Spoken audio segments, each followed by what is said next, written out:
अऊज़ुबिल्लाहि मिनश्शैतानिर्रजीम। बिस्मिल्लाहिर्रहमानिर्रहीम। अल्हम्दुलिल्लाहिल्लज़ी हदाना लिहाज़ा वमा कुन्ना लिनहतदिया लौला अन हदानल्लाह।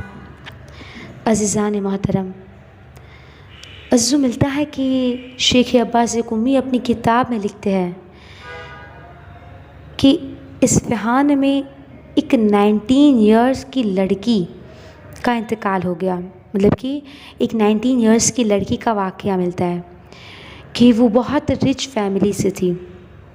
उसका बाप बहुत दौलतमंद था और इस्फ़हान के सबसे रिच फैमिली की बेटी थी। अज़ीज़ो, इस्फ़हान में एक मर्तबा ताउन की बीमारी आई।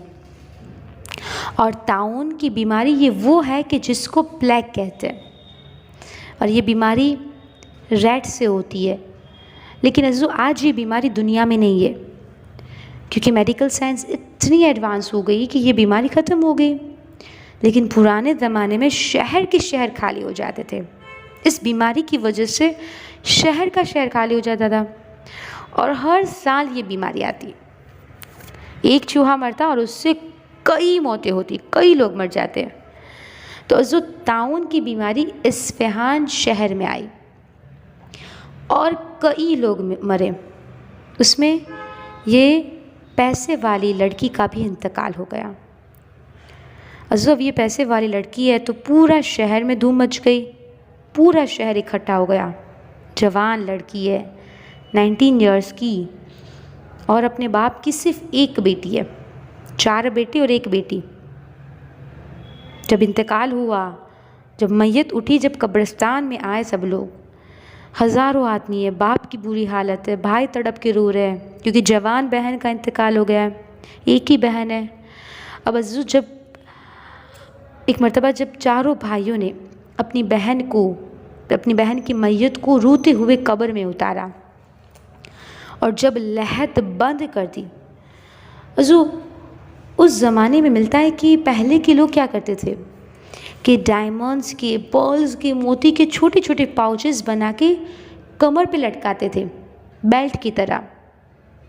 तो जब लहद बंद हो गई तो उसके बड़े भाई को एहसास हुआ कि उसका डायमंड का और उसके पर्ल का 1 या 2 पाउच कब्र में गिर गया। तब हुआ क्या? अब अज़ू, उसका भाई परेशान हुआ कि क्या करूं, किसको बताऊं। एक बार वो उस ज़माने की कोई शेख के पास आया और कहा कि ऐसा ऐसा हो गया है। तो शेख ने कहा कि तुझे यकीन है कि तेरा जो पाउच है वो कब्र में ही गिरा है, कहीं और नहीं गिरा? तो उसने कहा, हाँ मुझे यकीन है, 100% यकीन है कि जब मैं अपनी बहन को उतार रहा था तो मेरा 1 या 2 पाउच वही कब्र में गिर गया। तो शेख ने पूछा कि तूने किधर से उतारा था? तो कहा कि मैं सर की जानिब से खड़ा था तो मैंने सर की साइड से उतारा। तो जो 2-3 घंटे हुए और ये मशहूर वाक़या है। शेख अब्बास कुम्मी ने भी इसको नकल किया है। और तो एक मर्तबा उस शेख ने कहा कि तू एक काम कर, सरहाने से मट्टी को हटा और देख ले, अगर वहाँ पड़ा है तो वहाँ से निकाल लेना। अब अज़ीज़ो, अब ये बड़ा भाई वापस कब्रिस्तान आया और उसके जो दूसरे भाई थे, उसका जो बाप था, जो उसके रिश्तेदार थे, वो सब घर चले गए थे। किसी को पता भी नहीं था कि ये शेख के पास जाके वापस कब्रिस्तान गया है। अब ये बड़ा भाई शेख से इजाज़त लेके कब्रिस्तान आया और आके उसने मट्टी को सरहाने से हटाना शुरू किया, क्योंकि कच्ची है, कब्र में पानी पड़ा है। तो आहिस्ता आहिस्ता उसने मट्टी को हटाना शुरू किया। जब ऊपर से हटाया और हटाने के बाद इतना नीचे चला गया कि वहाँ एक सुराख बन गया। जैसे ही सुराख पड़ा, एक बारगी वो देख ही रहा था कि एक बारगी आग का शोला इतना प्रेशर से बाहर आया कि ये पीछे हटा और उसी प्रेशर से आग का शोला वापस अंदर चला गया। जैसे ही ये हुआ, अब ये बड़ा भाई सर पकड़ के वही बैठ गया कि ये क्या हो गया। 4 घंटे के अंदर अंदर इतना अज़ाब, एक बार उसके बड़े भाई ने फ़ौरन मट्टी डाली, भूल गया अपने पैसों को, अपने हीरो को, अपने पर्ल्स को, मट्टी डाली, लहद को बंद किया और वही बैठ के सर पकड़ के गिरिया करने लगा कि किसको बताऊं मैं। अब ये सोच रहा है कि मैं किसको बोलूं, अगर माँ को बताऊंगा कि तेरी बेटी पे ये अजाब हो रहा है तो माँ भी बर्दाश्त ना कर सकेगी, बाप को बोलूँगा तो बाप भी बर्दाश्त ना कर सकेगा।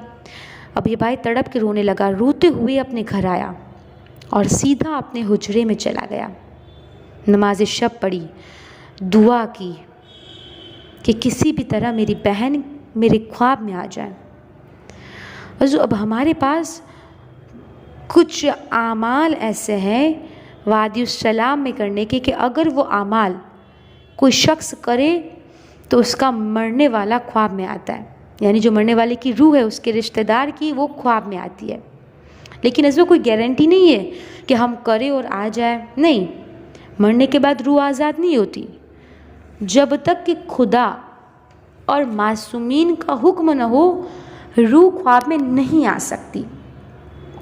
अब एक बार की इसने 3 महीने तक, उसके बड़े भाई ने 3 मंथ्स तक आमाल किए, एक ही दुआ पढ़ता था, रोज़ नमाज शब पढ़ता था, ज़ियारत आशूरा पढ़ता था और खुदा से दुआ मांगता था कि परवरदिगारा तो मेरी बहन को मेरे ख्वाब में भेज दे ताकि मैं उससे पूछूं कि तेरे कौन से ऐसे गुनाह हैं, तेरे ऐसे गुनाह क्या है कि जिसके सबब इतना अजाब तुझ पे हो रहा है और मैं उस गुनाह का कफ़ारा निकालूं। अजीज़ों, अब जब उसके भाई ने वो आमाल किए, 3 मंथ्स तक किया, तो उसकी बहन उसके ख्वाब में आई। जैसे ही ख्वाब में आई, पहला सवाल उसके भाई ने उसे किया कि आखिरकार तूने किया क्या था, कौन से ऐसे गुनाह थे कि जिसका अजाब इतनी तेज़ी के साथ पहली ही रात को आ गया। जब हम फर्स्ट नाइट जाके जब अपने मरहूम को दफन करते ना, हमें पता नहीं होता, हम गफलत में होते हैं, हम लोग कब्र बंद करके चले आते, लेकिन हमें ये फ़िक्र नहीं होती, हमें ये मालूम नहीं होता कि हमारे मरहूम की क्या हालत हो रही होती है, हमारे मरहूम पे कितना अजाब हो रहा होता है। तो बहरहाल इसने बहन से पहला सवाल किया कि बहन बता तूने क्या किया था। और अज़ीज़ों, शेख अब्बास कुम्मी ने भी इस वाक़े को लिखा है और मिर्ज़ा हुसैन नूरी ने भी इस वाक़े को नक़ल किया है।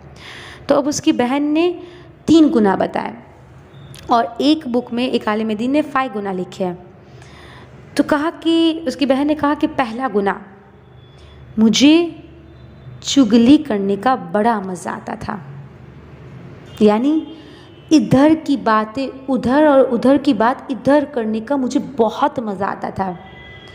मैं ऐसी बातों में एंजॉय करती थी, लोगों की बातों को मार्केट में लाने से मैं एंजॉय करती, मुझे बहुत मज़ा आता था। और अजीज़ों, ये वो गुनाह है जो आज हमारे अंदर मौजूद है, हमारे माशरे में इतना कॉमन हो गया है कि आज हम लोग इस गुनाह को गुनाह नहीं समझते। तो कहा कि मैं चुगली बहुत ज़्यादा करती थी। कहा दूसरा गुनाह, मुझे गीबत करने में बड़ा मज़ा आता था, मैं हमेशा लोगों की उसके पीठ पीछे बुराई करती थी, सामने में बड़ी अच्छी बनती थी लेकिन पीठ पीछे में उसकी बुराई करती थी, गीबत करती थी। अज़ू, ये गुनाह जो आज हम सब में मौजूद है, लेकिन हम क्या कहते हैं, हम तो भाई अपने दिल की बात बता रहे हैं, लेकिन ये गीबत होती है। आप किसी की अगर बुराई कर रहे, किसी का ऐब अगर किसी के सामने ओपन कर रहे, तो वो गीबत ही है ना। और पहली ही रात में इसका अजाब आ जाएगा, आग का अजाब है नीचे। आज हमें पता नहीं चलेगा, लेकिन जब हम कब्र में जाएंगे, नीचे जाएंगे, तब पता चलेगा कि काश हमने ये गुनाह ना किया होता। कहा तीसरा गुनाह, म्यूज़िक सुनना। उस ज़माने में अज़ू म्यूज़िक बहुत कम सुना जाता था, लेकिन आज तो बहुत आम हो गया है। तो कहा कि मैं म्यूज़िक छुप छुप के बहुत ज़्यादा सुना करती थी। और इसी बिना पर इन्हीं गुनाह की वजह से कब्र में पहली ही रात मुझ पे अज़ाब आ गया।